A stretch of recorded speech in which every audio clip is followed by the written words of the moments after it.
Welcome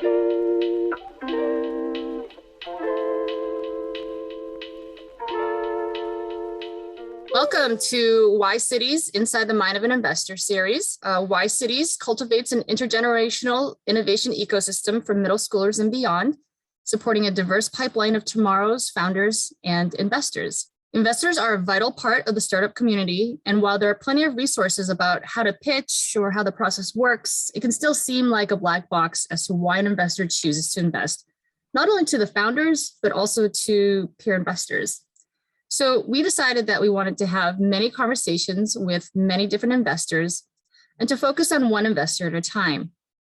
Every interview is anchored by the same 5 questions, but each conversation is shaped through the lens of our panel of hosts. Today, I'm excited to introduce our guest investor. Welcome, Sarah Fay. How are you? Hi, you guys. Thanks for having me. We're so super excited for this conversation. We actually took a little bit of a vacation since our last one. So here we are back again. Super excited. So special being interviewed by all these people. Well, we feel special having you here. So, Sarah, we'd like to start by, tell us a little bit about your investor journey. Tell us a little bit about how you got into investing, maybe some backstory to kind of what led you to it, kind of where you've gone and grown. And I know you have mentioned when we were talking in the green room, if you will, that you kind of get into both VC investing and angel investing, and talking a little bit about that. It'd be great just to learn a little bit more about you. Great. Okay. Well, hi, everybody. Really a big honor to be here. Just to give you like a little bit about my background and kind of maybe why it led me to be interested in startups and innovation.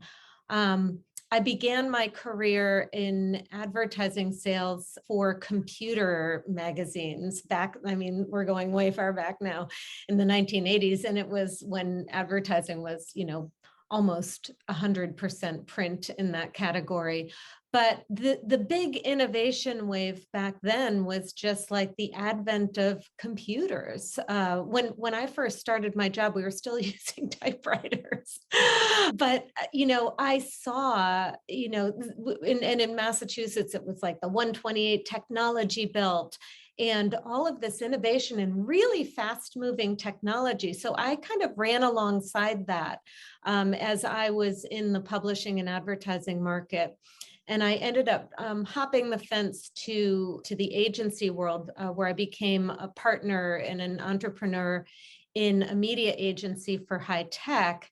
And that got me into digital advertising really early on.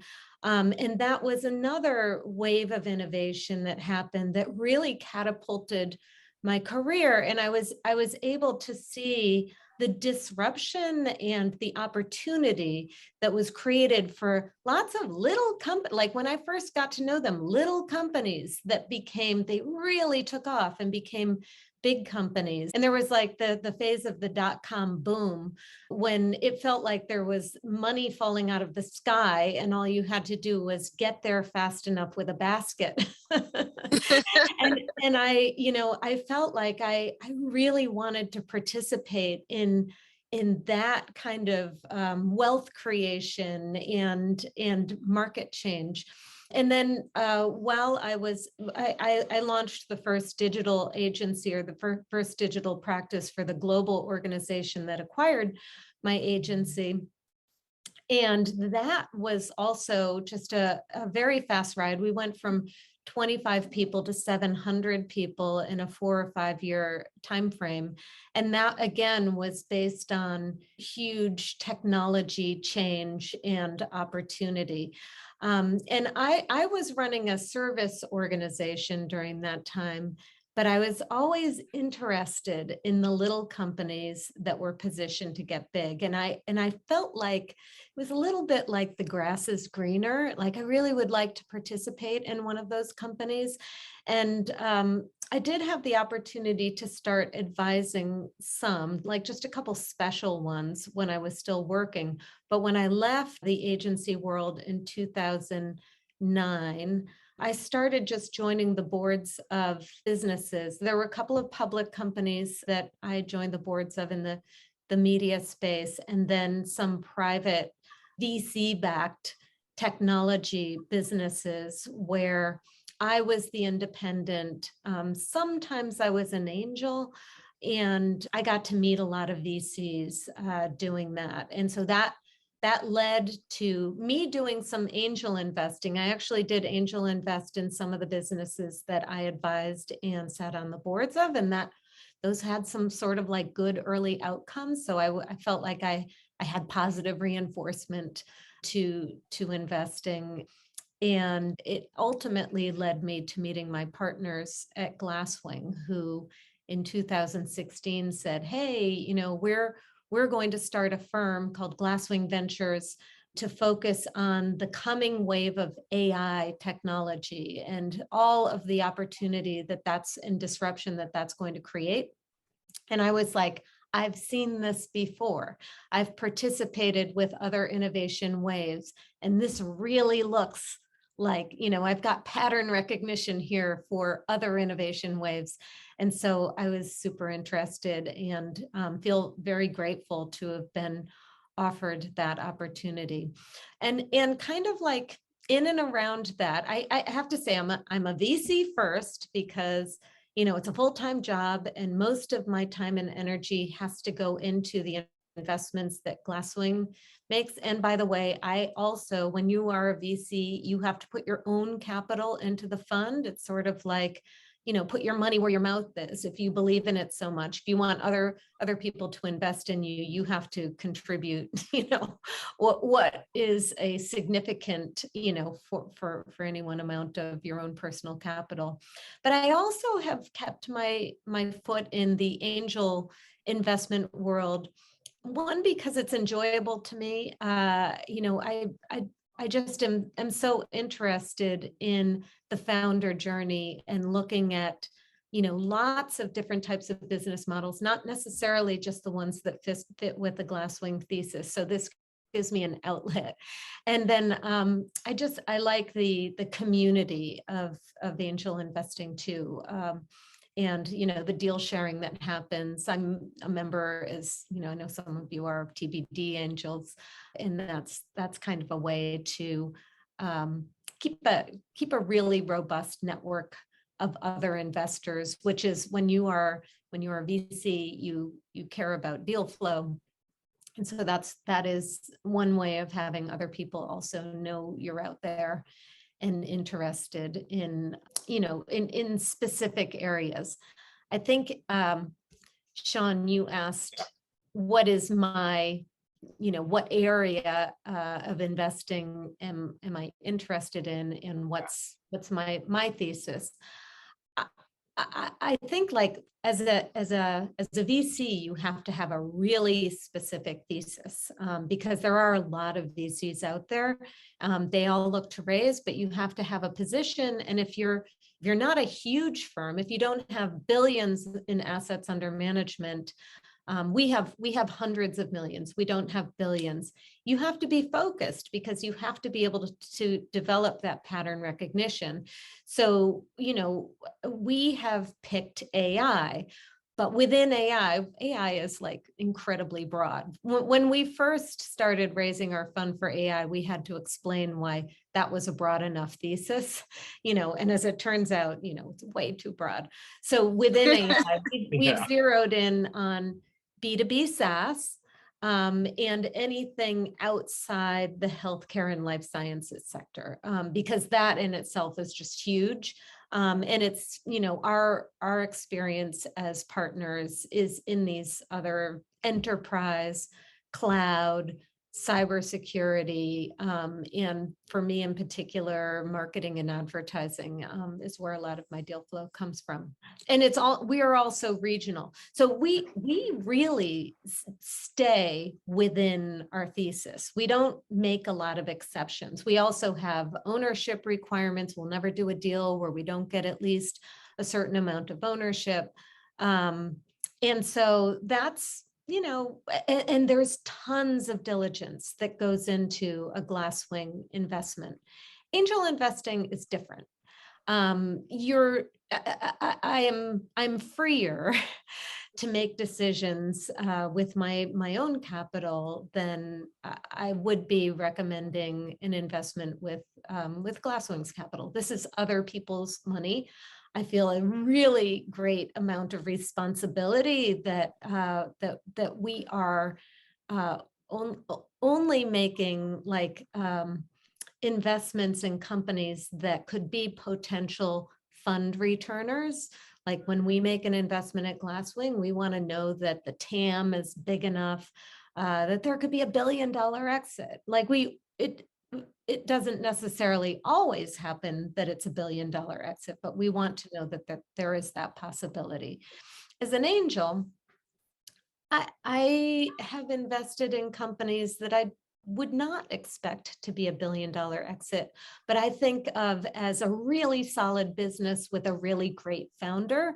And in some cases, just somebody that I want to back. I am interested in businesses that I can specifically help because of my background and my contacts. And so if it's squarely in my wheelhouse, and it fits with my own pattern recognition of successful businesses that I've seen, and I really like attributes of the founder that might fit for an investment that I might make. I have a specific passion for sustainability, which is not necessarily a fit with my background, but fits with my personal passions. And I have gotten involved, like I've been a long time angel in a company called Green Biz. You know, I'm heavily involved with a couple of others that and have made some TBD investments in sustainability. So it's a little kind of like area for me to invest, to get smarter about the category, and to feel like I'm doing some good I have with a quick money. question in regards to two of the definitions that or two of the categories that you're putting out there, being AI and sustainability. Because I feel like at this point, both of those words are becoming buzzwords that a lot of founders are just throwing into their pitches, or they're throwing into their one-line description or tagline. So I mean, you kind of said a little bit briefly that when you first were starting out the fund, everybody's just like, oh, what does that really mean? It's too narrow. And now it's like almost to this like really broad point. So how do you guys narrow in from the VC standpoint on what is actually AI for what you guys are interested in? And then also on your angel investment side, what does sustainability look like for you? Well, you are so right, Isabel, that really literally every business. I mean, part of the reason why we chose AI as an area to invest is that it's exploding, and no business out there won't have AI as a part of it, even if it's just applied AI. So I'll give you an example. We are interested in businesses that will build the infrastructure for AI. And that is like right now, a lot of access to data, or you really need data as sort of like the lifeblood to the algorithms, and data is stuck in a lot of places. It's really like the flywheel isn't going yet to like just easily grab the data you need and apply it to the algorithms. So there are a number of companies that are building platforms to make access to data easier than it's been. And they aren't necessarily AI at the core, like they aren't necessarily building AI technology, but they're making it easier for the AI economy. And we think that is like a really big opportunity, and that will fuel the entire AI ecosystem. So that's kind of like an example of, it's not AI itself, but it is infrastructure for AI. So is that sort of the sweet spot? So kind of like springboarding off of Isabel's question, like if you're screening So separated from like the pitching part, but like say you're screening deals or somebody cold calls you, cold emails you, and the word AI is in there. What makes you, because you're also crazy busy, you have such a rich history and role. What makes you pause when somebody sends you an introductory hello and you're like, AI, and then what are some of the other things that says, yes, I'll take an introductory virtual coffee, or yes, I'll screen this to the next category.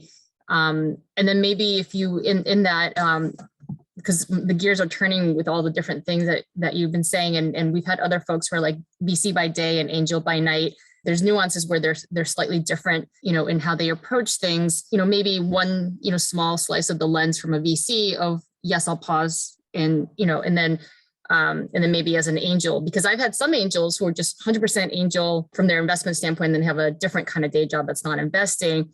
And one of their big things is, what is the exit opportunity? How big is, how many wallets are available and will be open? And that's not every investor's sort of thing, but that's been mentioned. So can you give us glimpses of like how you think about this? Yes, absolutely. And just so you know, there isn't a lot of overlap between my investing on the VC side and my investing on the angel side. And part of the reason is I don't want to ever invest in something personally that then ends up either being competitive with what Glasswing does. I'm almost purposefully staying away from the Glasswing thesis when I make a personal investment, because I don't want to bump up against what we do at Glasswing. So you wouldn't ever an angel invest in a venture thinking that one day they would be then funded by Glasswing, though? If it fits the Glasswing thesis, I would rather take it to Glasswing. So things that we look to check for Glasswing are usually for B2B SaaS, it is something that is being bought and applied at the enterprise level. There is AI is like a core part of what it is. It's invention. And it usually means that there's a pretty significant credibility on the founder side that has experience with AI and development. And so it comes out in the team cred, comes out in the technology thought leadership, like not just a commercial thought leadership, but it's not just the CTO that can talk tech. It's because of what it is. It's the CEO as well that can really describe the vision. Our ears really perk up when we hear about something that didn't exist before, things that replace a manual process with the type of AI that is learning. We think of, there's voice recognition, there's vision, it's like the things that you really think of as AI is doing. A lot of people will say, well, we're going to build, a platform that provides X capability. It's very valuable to our end user, but there's not AI at the outset. But later, once we have a lot of data, we're going to be able to predict outcomes and make recommendations, blah, blah, blah. That's really not, we're not in the core businesses stage 1, AI is stage 2, because we do feel like that can be literally any business. Right. Every business. Well, quick question off of that. How do you guys actually evaluate like a company's technology? How do you figure out whether they really have a technological moat or it's something that a competitor could really easily replicate? Do you have specific technology people, or how does that work? Yes, we do. And we have a pretty significant get under the hood tech diligence process too. Lots of times our evaluation stops at that point if it doesn't pass through or pass muster. But he comes in later, right? It's you pass through the pitch gatekeepers and then you pitch. You don't tap into his expertise until there's significant interest, right? Usually there is a level of interest. We do lots of things for diligence on the Glasswing side. Usually if we meet with founders and we think there's something there, we like to say we close business and diligence. We introduce them to potential customers we know or potential influencers. And, we get feedback that way. Usually we've got analysts who are looking at the competitive marketplace and, sizing the market. Like I said before, we look for a really big TAM. We like to know that there's some open space for a new category. We love a great product, but we really love a new category as a big opportunity where a company can kind of step into it and be the category lead. Because you have this kind of rigorous assessment process the Glasswing part of your world, your investment world. What does it look like to get you to vote yes, I want to hear this pitch at TBD? Because how we have that voting thing, and just like, so, and this is for you personally with your different hat on, what is the kind of gatekeeper there to say, yeah, I'll click on yes or maybe, and not a flat out no, or what makes you click on the no? With TBD, founders pitching are people I have already met. And as an angel, I have tended to get to know founders over time. And so it would be like hugely rare for somebody to say, oh, can I talk to you about that? And at the end of the call say, and would you invest? And me say yes. It usually is getting comfortable with a story, testing it out on a few people, talking about it in the marketplace. When I talk to them again, see how far they've gotten. Usually, if someone is. But what if even before that? What makes you say, yeah, I'll carve out 20 minutes of my busy day to talk to you, let alone talk to you again? I have to say, it really helps to have a warm intro. So someone I know in the marketplace because I'm busy. So if someone else I know and respect has somehow already gotten comfortable, who wasn't necessarily like the cousin of the person, that's a big leg up. I feel like, there's certainly a few people at TBD who are that way to me. And when they invest, it's usually in companies that they have a great amount of pattern recognition and experience, or they're in their own sectors. You're the most jaded when it comes to your own category of business. So I feel like when those people get excited, that lots of times there's something there. I want to feel that too. It doesn't necessarily get me over the hump just because someone I know is interested or has invested. But that opens the door, right? Yeah, it can definitely open the door. But when you put on your angel hat on and then say that there is the warm intro from somebody you trust, and the founder is intelligent and the story excites you, has there been a situation where even if there's good potential, or maybe there's revenue, maybe there's not yet at that stage, but they're for all intents and purposes a competent founder of the company, but that still doesn't necessarily mean that it's a good business? Have you ever walked away from something like that, or if you haven't, can you give like a quick example of what might be a good business but not a good investment in your book? With Glasswing, it happens all the time, right? I mean, we see so many good businesses. Sometimes it's heartbreaking because you really feel it, you really want it to be, something that works out, but either the TAM isn't there, or it might be a really competitive space, and a space that the big players, the big players want to get there, like they're already kind of marketing themselves as in that space.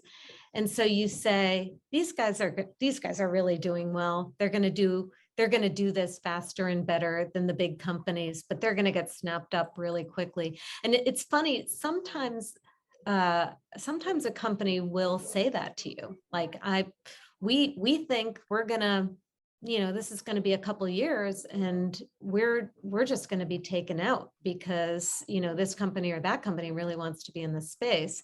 And we'll be like, okay, well, I can't say yes to that.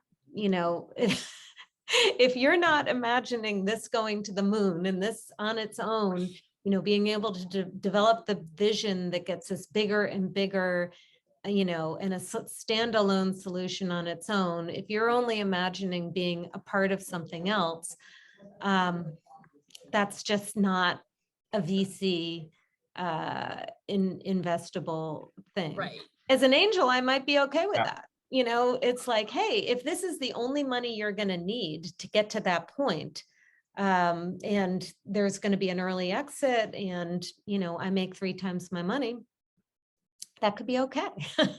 I'd be happy if it was an earlier exit, right? Just a quick question on that front, because working with a lot of like the Techstars companies, you'll see a lot of the hard tech companies, we don't necessarily talk to them as like, you're gonna IPO, because most of them don't, but most of them get acquired. So are you talking more that you don't want them to just be a additional feature on somebody else on one of these larger company sites, so they could be a standalone IPO, or in that vision, sort of where do you draw the line between them thinking their exit strategy is getting acquired versus them like, I really hope that somebody like turns me into a feature extra on their product. Yeah. And I think lots of times, look, I mean, everyone starts out with, you have to come at a problem from one angle or another. Nobody is launching Microsoft, right? Lots of times it is developing a product, or a feature for the worst part of the pain point. But sometimes the vision is in the storytelling and the roadmap too. So like nobody comes out with like the all-inclusive platform, but it's a bit of an emotional thing or a storytelling thing that comes across in what ultimately this could be, and why it doesn't exist today and why it is going to have to be a big part of the future. I think, sometimes, people are very focused, they get very focused on the solution that they have. And so that is the topic of discussion, and, it's hard not to dwell on it. But I think for, some founders, it's like, taking it a level up of what the real size of the opportunity could be and how that's achievable. But we have a pretty wide audience here. Number of certainly younger folks who are looking to get into running their own company based on the awesome work that Vicky does, and a number of what we classify as like underrepresented founders, those who may not in their first degree, second degree, have the connectivity that they would need. What would you recommend some of those folks do, whether it be those that are on the younger end or those who would again be classified as underrepresented and not have the access? What would you coach them up on how to go about getting in front of someone like you? Well, I don't think I'm so hard to get to through other people. I've got a ton of LinkedIn connections. Like anybody could go to my LinkedIn and probably find somebody that they're at least a second degree connection with. Yeah. And, I think it is about sort of like working the circle around, who you're trying to get to. Yeah. To tell an inspirational story. I mean, I think that, these days too, we so want to invest in diverse founders. Like it's for us, it's part of our story. We're a majority woman-owned firm. DEI has been kind of at the heart of how we've shaped the firm. When we actually do a deal, our founders have to sign terms that say they will do their best to have a diverse team and a diverse leadership team. We help them get people into the pipeline. I mean, we look for diverse founders at the outset. So there is a bit of a leg up, I think. I mean, you know, I don't want to say that's how it feels out there, but I think for some investors anyway, there is an intention that, you know, almost gives you sort of like a little extra edge in getting through. I really like that. I don't think I've ever heard. It's still not a good thing to cold call. Right. You know, and that's, you know, it's just sort of like at the outset saying to someone, I really don't know that many people in your world. You know, it's like when you could just go the extra mile and, you know, get an influencer on board, get some people who know the investors in the marketplace. Yeah, I had somebody reach out to me and say something along the lines of, you know, we're looking to solve sustainability with blockchain via the media. Legitly, are you interested in investing? Just something random like that. So I chuckled and I deleted it. But what would you say are the, I don't know, 3 things, if somebody was to send you a note, what would be the 3 things, and I don't want to cap you if there's more. Okay. But then 3 things that you would say, hey, put these things into the note to me, and maybe. Here's what I will say. Awesome. And yeah. because I did actually invest in a founder who reached out to me on LinkedIn. Based on your experience and what I know about you, he put some very specific things about why my background was right for looking at his company and why what he knew about Glasswing was a fit. And, you know, and I don't think, you know, a lot of people say, well, it's a numbers game, you know, you just have to have 500 meetings, you know, and eventually someone will invest. I do not think it's a numbers game in the investment world. I think it is about finding a right match for your business. And the more you know about who you're pitching, the better position it puts you in for getting to know that person. And it could be something that sort of happens over time too. And it was funny because after I made the investment, I said, who did introduce us anyway? I didn't even remember. And he goes, I reached out to you on LinkedIn. And I was like, oh, you must be kidding me. But he did his research, right? So he took the time to customize and research. But he was also from my space. When he reached out, I was like, oh, we know 30 people in common. So, I mean, there really was a fit between what he had built and what my background was. And, you know, he was immersed in the industry that I had been immersed in. So, you know, he had some cred that, you know, came along with him just by what he had done that would be hard to, you know, fake. Right. It definitely, you know, I mean, that saying, it's cliche, but, you know, it's not just what you know, right? I mean, it's also who you know as well. And I think that, you know, it's cliche because it's used all the time because it's true, right? So, yeah. But the other thing that you could do is, look, I mean, VCs are networking animals. We go to online. I was just in an online event today with Lowenstein Partners. Specifically, they hold events for diverse VCs and diverse founders. So that is certainly, they're like some forums now for those types of founders to go and just like pick off the VCs in the room.